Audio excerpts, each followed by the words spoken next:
ఇట్లా సల్తాడు ఏదో మాట అంటే డైలాగే నేను ఎక్కడన్నా అని మళ్ళీ అవుతాడు. ఆయననే చెప్పిండి నిన్న కేసీఆర్ వస్తాడా కేటీఆర్ వస్తాడా అన్నాడు. మరి నేను వస్తా అంటున్నా, నీకు దమ్ముంటే రా, లేదంటే ఇంకొక ప్రతిపాదన 8 తారీఖు నాడు, ఇలా 5 తారీఖు, ఎందుకంటే ముఖ్యమంత్రి గారికి ప్రిపేర్ అయ్యేందుకు టైం పడుతుంది. 8 తారీఖు నాడు 11 గంటలకు మేమందరం వస్తాం సోమాజిగూడ ప్రెస్ క్లబ్, రా, నీకు కుర్చీ చేసి పెడతాం. నీ కార్యకర్తలతో సహా వస్తావా, నీ ఎమ్మెల్యేలతో సహా వస్తావా, వాళ్ళు ఎంతమంది వస్తారో చెప్తే వాళ్ళకు కూడా ఇంతజాం చేస్తాం. ఛాయ్ బిస్కెట్ కూడా మా సోమాజిగూడ ప్రెస్ సోదరులను అడిగి అది కూడా ఏర్పాటు చేస్తాం. సోమాజిగూడలో ప్రెస్ క్లబ్లో 11 గంటలకు 8 తారీఖు నాడు నేను రెడీగా ఉంటా.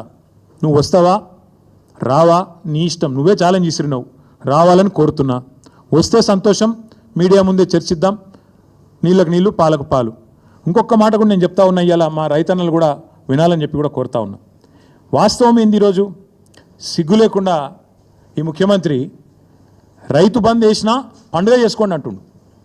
మొన్ననే మా ప్రశాంత్ రెడ్డి గారు జగదీష్ రెడ్డి గారు ఇక్కడ చెప్పినారు, మేము ఒకసారి వేయలేదు, 11 సార్లు మొత్తం 73,000 కోట్ల రూపాయలు రైతుల ఖాతాల్లో వేసినాం. కానీ ఎన్నడూ గింత హడావుడి గింత ఆర్భాటం అయితే చేయలేదు. ఒక్కసారి వేసి 4 పంటలకు గాను ఒక్క పంటకేసి దానికే పండుగ చేసుకోకండి అంటున్నాడు. వాస్తవం ఏంది అసలు? ఇవాళ రైతులకు ఎగ్గొట్టిందంతా యాక్చువల్గా ఇచ్చిందంతా రేవంత్ రెడ్డి ప్రభుత్వం. మీరు చెప్పింది ఏంది అసలు, ఇచ్చింది ఏంది? మీరు చెప్పింది ఏంది? రైతు భరోసా ఎకరానికి 15,000 ఇస్తామని చెప్పినావు నువ్వు. కేసీఆర్ 10,000 ఇస్తున్నాడు బిచ్చమేసినట్టు, నేను 15,000 ఇస్తా అన్నావు. కేసీఆర్ 2 పంటలకు ఇస్తున్నాడు, నేను 3 పంటలకు ఇస్తా అన్నావు. ఇవాళ ఏం చేస్తున్నావు మరి? ఇచ్చినావా ఎక్కడన్నా 15,000? అసలు రైతు భరోసా పేరుకు అర్థం ఉందా, తాత్పర్యం ఉందా? ఇంకొక మాట కూడా అడుగుతా ఉన్నా రేవంత్ రెడ్డిని నేను, నువ్వే కదా ఉత్తరం రాస్తే కౌలు రైతులకు 22 లక్షల మంది కౌలు రైతులకు ఉత్తరం రాసిండి మొగోడు. మీ అందరికీ నేను రాగానే ఇస్తా, ఇచ్చేస్తూనే ఉన్నా, వస్తూనే ఉన్నా, ఇస్తా అని చెప్పి రెచ్చగొట్టిండు. ఇవాళ అసలు రైతులకు ఎగ్గొట్టింది, పట్టదారులకు ఎగ్గొట్టింది ఈ 4 పంటలు కలిపి 24,000 కోట్లు, కౌలు రైతులకు ఎగ్గొట్టింది 15,000 కోట్లు. మొత్తం కలిపితే ఈ ప్రభుత్వం ఒక్క రైతు బంధులోనే ఎగ్గొట్టింది 39,000 కోట్లు. ఎట్లా లెక్క అంటారా మీరు? ఇవాళ లెక్క కూడా నేను తీసుకొచ్చిన, మీరు చూసుకోవచ్చు. ఒక్కొక్క ఎకరానికి ఎంత ఎగ్గొట్టిండు, మొత్తం కలిపి 39,000 కోట్లు ఎగ్గొట్టిండు ఒక రైతు బంధువులనే. ఇక రైతు రుణమాఫీ తీసుకుంటే అక్కడ దాదాపు 38,000 కోట్లు ఎగ్గొట్టిండు. 50,000 కోట్ల లెక్కను 12,000కు రౌండ్ ఆఫ్ చేసి ఆడొక 35,000 కోట్లు ఎగ్గొట్టిండు. రైతు బంధులో ఇంకో 39,000 కోట్లు ఎగ్గొట్టిండు. ఎట్లా అంటారా? 2023-24 రబీలో ఒక్కొక్క ఎకరానికి ఆనాడు 2,500 ఎగ్గొట్టిండు, 5,000 ఇచ్చి చేతులు దులుపుకున్నాడు. అప్పుడే ఎలక్షన్ అయిందన్నాడు. అప్పుడు కేసీఆర్ గారు పెట్టిన 7,500 కోట్లు ఇచ్చిండు. ఇచ్చి 2,500 ఎకరానికి అప్పుడే ఎగ్గొట్టిండు. తర్వాత ఒక పంట అయితే మొత్తానికి ఎగ్గొట్టిండు. ఎందుకంటే కేసీఆర్ ఏమో నాట్లు వచ్చినప్పుడు వేసేది, నాట్లు వేసేటప్పుడు రైతు బంధు వేసేది, ఈయన ఓట్లు వేసేటప్పుడే వేస్తాడు, తర్వాత వేయడు. మా రైతు సోదరులకు నేను చెప్తున్నా, మళ్ళీ ఓట్లు దాటినాయంటే తర్వాత రైతు బంధు ఉండదు. దానికి రైతు బంధుకు రామ్ మర్చిపోండి. రేవంత్ రెడ్డి గారి ప్రభుత్వం రైతు బంధును ఎగ్గొడుతుంది, ఏదో ఒకటి చెప్పి తప్పించుకుంటుంది.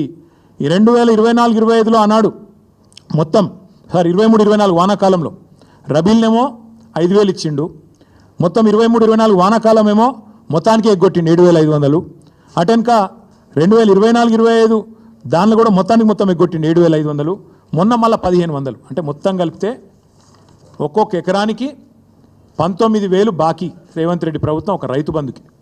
అంటే మొత్తం కలిపితే 1,52,00,000 ఎకరాలకు తీస్తే లెక్క మొత్తం కలిపి ఇప్పుడు నేను చెప్పిన 39,000 కోట్ల రూపాయలు ఎగ్గొట్టింది కాంగ్రెస్ ప్రభుత్వం. టోటల్గా అన్నదాతకు సున్నం పెట్టింది కాంగ్రెస్ ప్రభుత్వం. అట్లాగే ఇక ఆయన చెప్పిన మాటలు, ఎవరు రాహుల్ గాంధీ రుణమాఫీ అన్నాడు, ఏకకాలంలో చేస్తామన్నాడు, డైలాగులు తొడలు కొట్టుడు మెడలు కొట్టుడు, ఉరుకుని తెచ్చుకోండి, నేను వస్తూనే ఉన్నా వేస్తూనే ఉన్నా అన్నాడు. 49,500 కోట్లను కుదించి కేవలం దాన్ని రౌండ్ ఆఫ్ చేసి ఆఖరికి ఇవాళ 20,000 కోట్లు చేసినామని బయట చెప్తారు. నిజానికి ఇచ్చింది మాత్రం ఇప్పటికి 12,000 కోట్లు మాత్రమే, అక్కడ ఎగ్గొట్టిండు. అట్లే రైతు కూలీలకు మోసం, 500 బోనస్ అని అక్కడ మోసం, కౌలుదారులకు మోసం, ఆఖరికి పంటలు కొనక అది కూడా మోసం. కొంటే బోనస్ ఇవ్వాలి కదా, మొదలు వడ్లన్నిటికి ఇస్తామన్నారు, దొడ్డు వడ్లకు బోనస్ అని చెప్పిండ్రు. కానీ ఆఖరికి ఏం చేసిండ్రు, సన్న వడ్లకు అన్నారు. ఆ సన్న వడ్లకు కూడా ఇవ్వలేదు. ఆఖరికి మొత్తం మార్కెట్కి తెచ్చిన ధాన్యం 30% కూడా కొనలేదు. ఇది వాస్తవం.